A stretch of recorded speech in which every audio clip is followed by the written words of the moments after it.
You never once admitted or took accountability. You tried to play victim. You wouldn't even show up for your son's sentencing or victim statement impacts. You abandoned your kid. You left him there. I guess he's no more use to you because you can't get any more GoFundMe money or GoSendGo money. So not only is the scumbag degenerate race hustling continuing from Jasmine Crockett, black activists, and even Karmelo Anthony's own family, but I think maybe the worst behavior we have seen in the fallout of this verdict is actually directed at Austin Metcalf's own family, the White family, aka.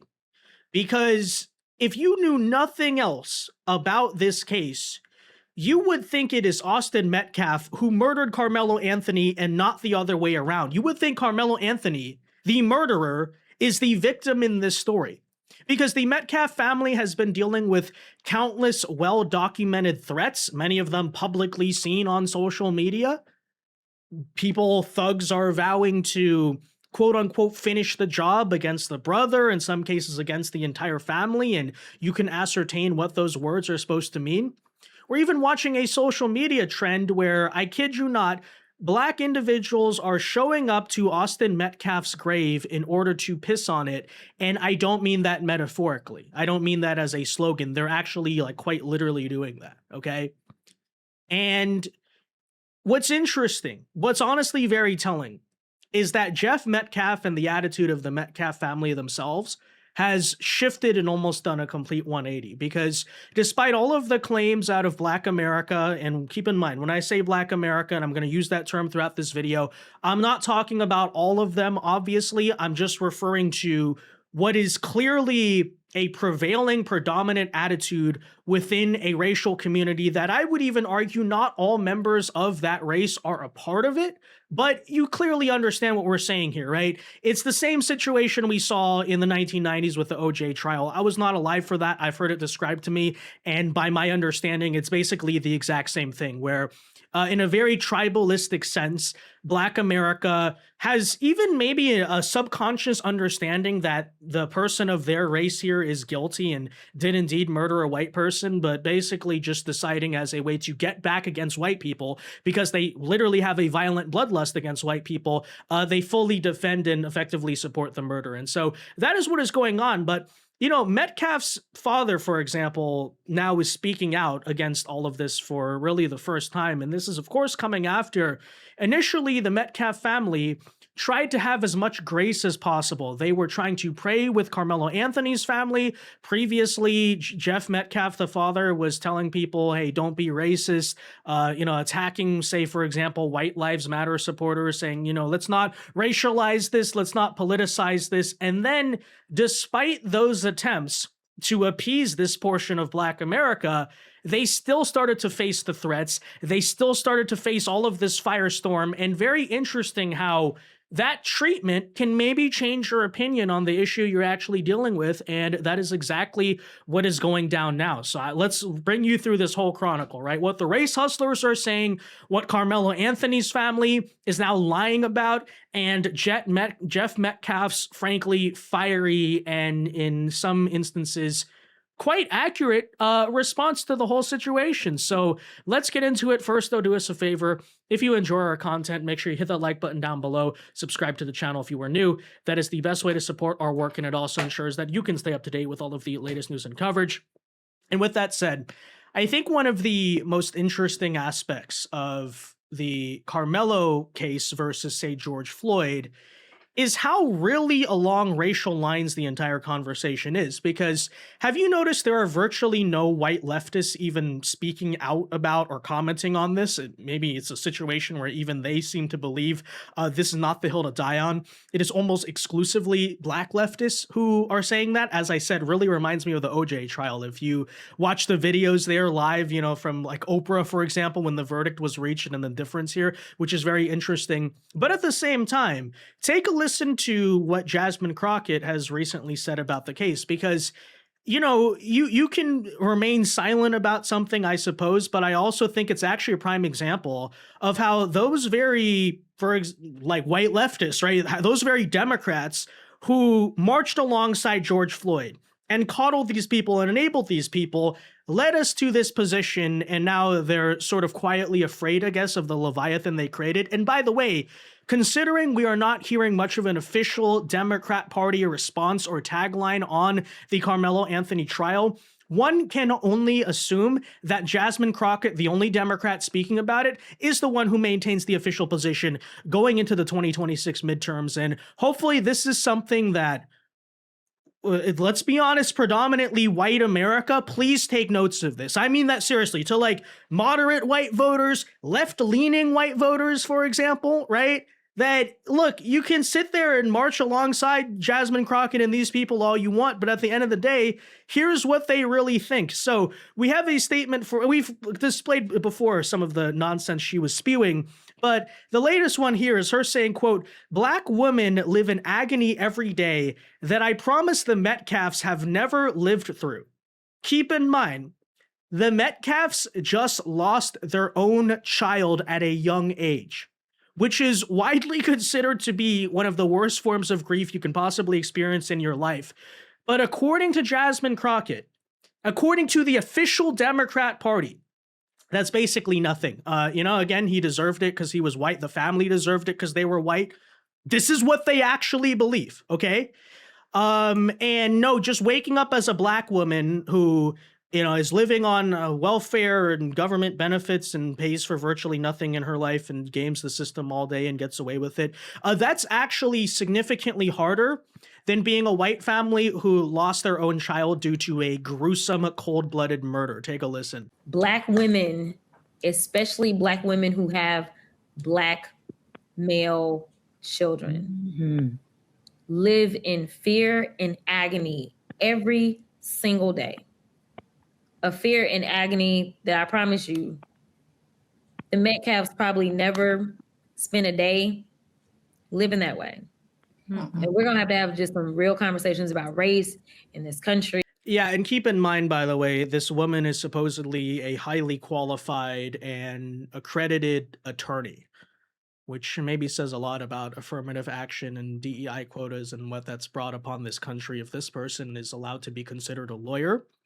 She proceeded, as we've shown before, to make a lot of stupid, ridiculous arguments claiming, oh, well, it's not a knife because the blade was small and it was like a Swiss Army knife, so which means it's not a deadly weapon. Never mind the fact that the non-deadly weapon literally killed someone, which means by definition it's a deadly weapon. Anything can be a deadly weapon under the law if it has the ability to end up killing someone and it's used in that way, which it was.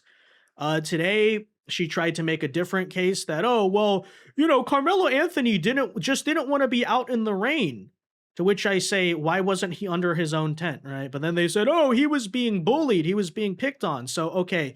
First of all, I don't even actually think that was true. It's very clear that Karmelo showed up to the other tent to provoke and cause problems the entire time he's reaching into his bag saying, oh yeah, I dare you, come try something, right? And these are supposed to now be the words of someone who was scared, right? He was just in fear. Yeah, someone who's in fear is not like talking threateningly and saying, oh, I dare you to fight. They're probably saying, I'm sorry, no, I'll leave now. He could have just left the scene, but of course he did not, and then pulled out the knife after claiming he was in fear for his life. He was scared because he got pushed. Keep in mind, too, these are the same exact people who claim that Kyle Rittenhouse did not act in self-defense. And then, of course, the excuse they're going to use there is he was white, so it's a double standard. Okay, in Kyle Rittenhouse's case, they didn't do this, okay? It was not high school kids shoving each other at a track meet. First of all, they took him to the ground. A guy wielding a skateboard was trying to bash him over the head with it, which, by the way, is a deadly weapon, Jasmine Crockett.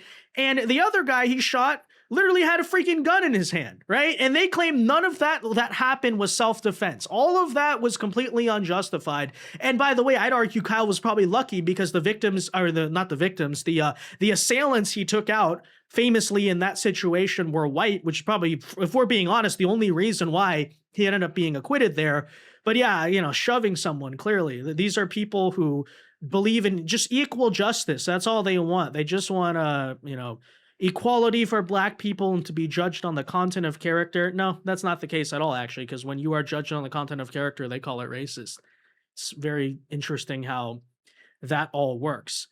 but very illuminating, arguably, at the same time. So we've seen that, as I hinted at, like literally this has been a trend where I'm not going to try to platform it too much, but I'm just going to acknowledge, yes, there are people showing up to Austin Metcalf's grave to literally piss on it. And then we have the Anthony family themselves who, I think if they're going to be outspoken about all of this stuff, maybe we should start asking a lot of serious questions about, for example, if you're supposedly so with your son, right? Why is it that Anthony required a public attorney, a public defender, after raising $600,000 from the Black community on his GoFundMe, right? You want to talk about race hustling? Imagine your family, your own parents, race hustling you. Because they used this, apparently, they claim to relocate, and then people later discovered, I guess they relocated to a gated neighborhood and bought all this nice stuff with the money. So effectively, much like would happen to large subsets of this community if reparations were, canned out, basically they just took all the money. All right. They took all the money. They ended up leaving their son with a public defender, but we're supposed to now be like, oh, the parents, the family, they're grieving so much. Austin Metcalf's family, by the way, screw them. Apparently, what they're feeling right now is not even real. Black women who live on EBT and welfare feel way worse on a daily basis than Austin Metcalf's do.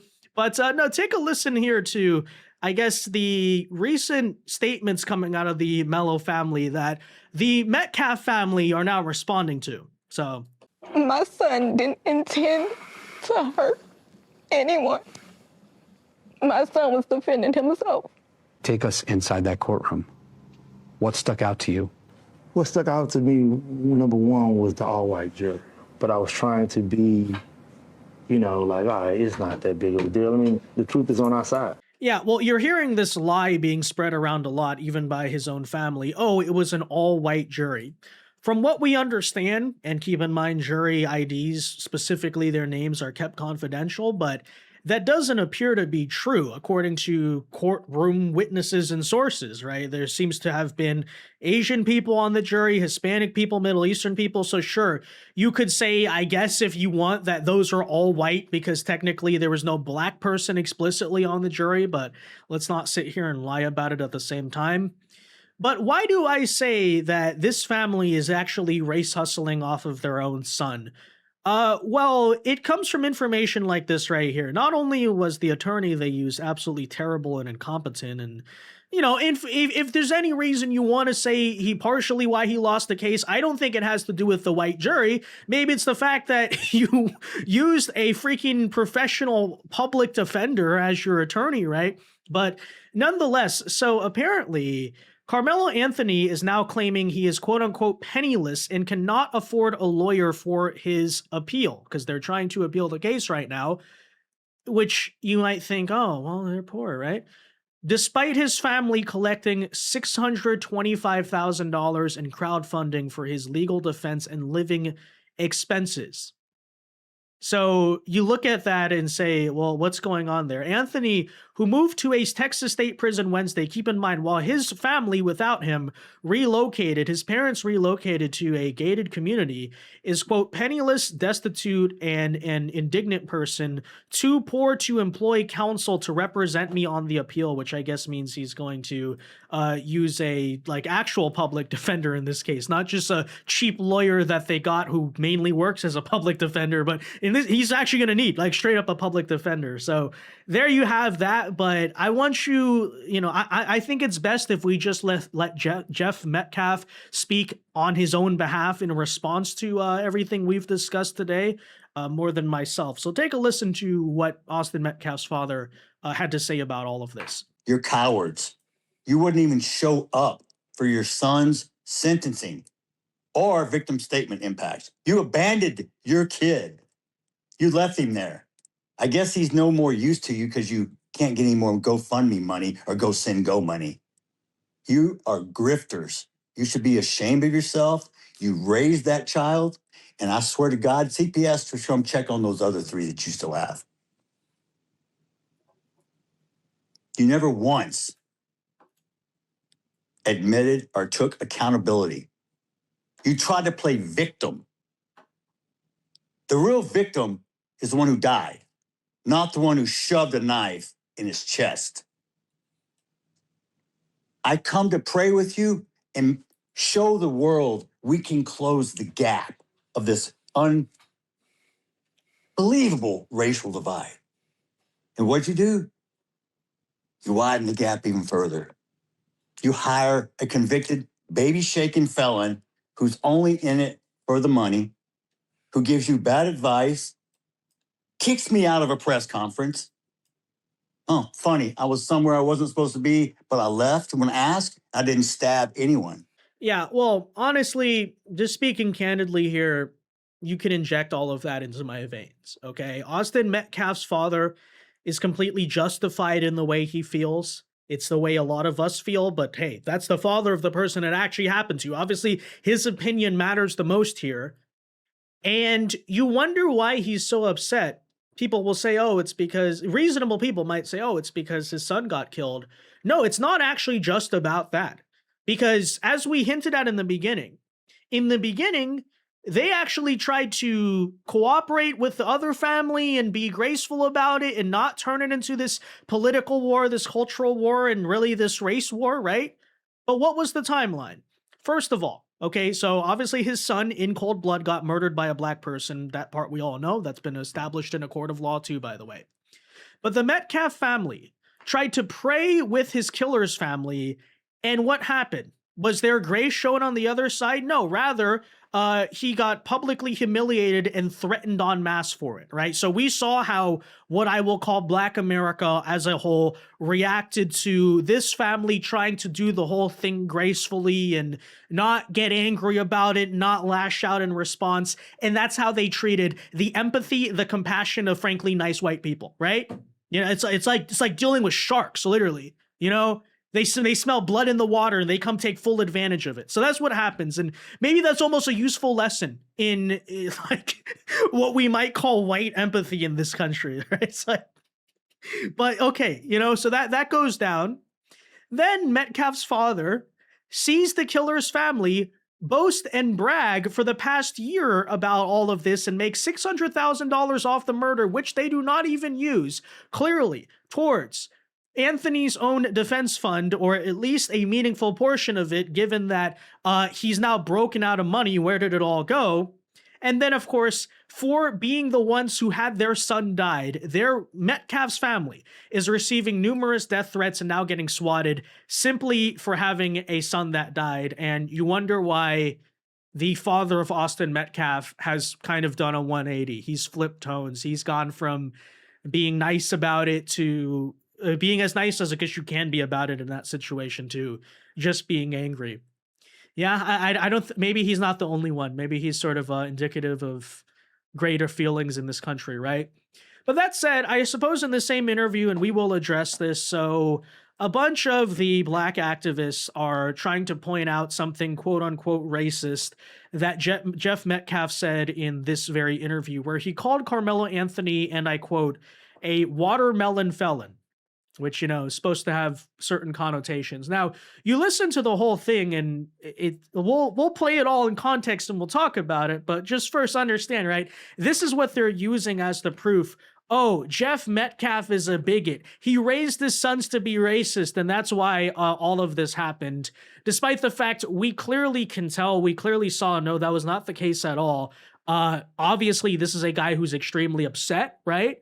But according to the spokespeople here of Black America, it's actually worse that Jeff Metcalf said what you could maybe refer to as sort of a softcore racial slur towards the guy who murdered his son than the actual actions of the guy who murdered his son. Like, that's actually what these people are arguing, you know. Say a white person saying something racist is worse than literally killing people. Yep. Well, that checks out, honestly, because that's how this culture and this society treats white people saying something quote unquote racist. You know, it's like, it's the worst sin in the world, but I don't know. Take a listen. Y'all can let me make something racist up so y'all can go viral. I got a new name for Mello, okay? Because he was such this little boy y'all were trying to portray. How about watermelon felon? How's that one strike you? Right. Well, gee, I wonder why a normal American dad who initially was praying with the other family, was trying to be really nice about it, trying not to make this a racial or political or whatever divisive thing, is suddenly feeling this way. I don't know. Could it have something to do with the way your community responded to him? You know, is it actually that shocking that after watching your son die, watching the killer's family act in that way, and then watching all of the people not just justify his son's killing, but also threaten to do the same to him and his remaining children and his remaining family? Could that maybe drive someone to, I don't know, say something quote unquote mean or quote unquote racist or quote unquote controversial? You know, like I'm so sick of even playing this game where we're supposed to sit here and pretend as if, oh, well, you know, yeah, sure. It was bad that Karmelo Anthony murdered his son, but you know, it's equally as bad that he just said watermelon felon. It's like, I'm sorry, these two things are not on the same level. And you know, I'm gonna have a significant deal of grace for someone who's going through what Jeff Metcalf's going through right now. Oh no, what? You can't. You have to condemn that. That's just as bad. First of all, why is it okay? Let me actually explain something here. Sure, is he saying something quote unquote mean? Fine, I guess. He's saying something mean about a murderer, okay? And this is actually the BLM response, is that the worst thing that happened, the worst thing he could do, worse than even his own son getting killed, is the fact he said something really mean about the murderer. Dude, I don't care. He's a freaking murderer, right? I mean, let's just be honest about that. And by the way, these are the same people who defended black people burning down entire cities and beating people to death in the streets, like David Dorn. Anyone remember that guy, right?